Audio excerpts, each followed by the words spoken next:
Est-ce que vous êtes obligé de donner un préavis de fin d'emploi lorsque vous voulez quitter votre emploi? Je vous ai déjà fait une capsule à l'effet où je vous disais que selon les normes du travail, il n'y a pas vraiment d'obligation, mais selon le Code civil, on doit quand même donner un délai de congé raisonnable en prenant en considération les circonstances de votre emploi, le titre, le salaire, les obligations que vous aviez, etc.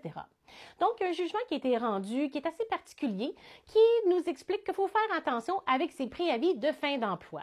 Il s'agit d'une entreprise qui va chercher des travailleurs au Brésil, les engage, les emmène ici et à ce moment-là, les aide à se loger, nourrir, etc. pour un petit bout de temps. Et là, l'emploi débute. À partir de ce moment-là, il y a un petit imbroglio à savoir si les personnes doivent être payées 16 de l'heure ou 22 de l'heure. Ceci étant dit, à certains moments donnés, les deux machinistes décident de mettre fin à leur lien d'emploi et donnent leur démission.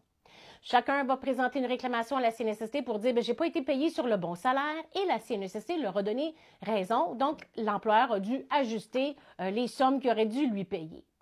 Et après, coup de théâtre, l'employeur poursuit les deux travailleurs devant les tribunaux de droit commun en disant « on n'a pas eu de préavis de fin d'emploi, ça nous a mis dans le trouble et à ce moment-là, on a perdu des retards, des contrats, des retards dans la production, etc. » Donc, à ce moment-là, l'employeur poursuit les deux personnes pour une cinquantaine de mille de dollars chaque.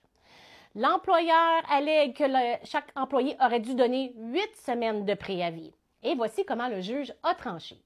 Il a dit, dans un premier temps, il y avait d'autres machinistes dans l'entreprise, donc il n'y avait pas vraiment une pénurie comme telle. Vous auriez pu vous débrouiller. Demander 8 semaines, c'est abusif parce que, à la limite, les personnes auraient dû vous donner 1 à 2 semaines de préavis de fin d'emploi.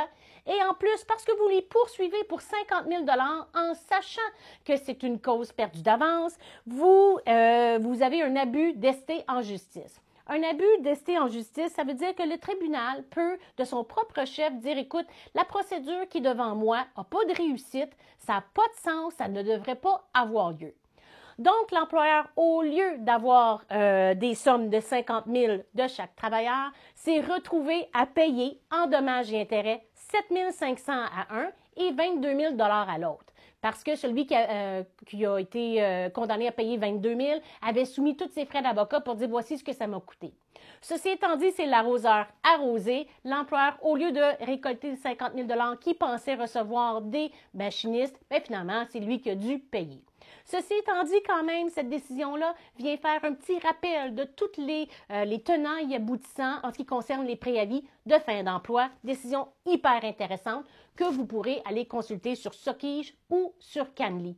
Vous, qu'est-ce que vous en pensez? Je peux comprendre que l'employeur est un peu frustré d'avoir fait toutes ces procédures-là et tout d'un coup de perdre ces employés-là. Mais d'un autre côté, les travailleurs ont trouvé des emplois qui étaient meilleurs pour eux. Vous, qu'est-ce que vous en pensez?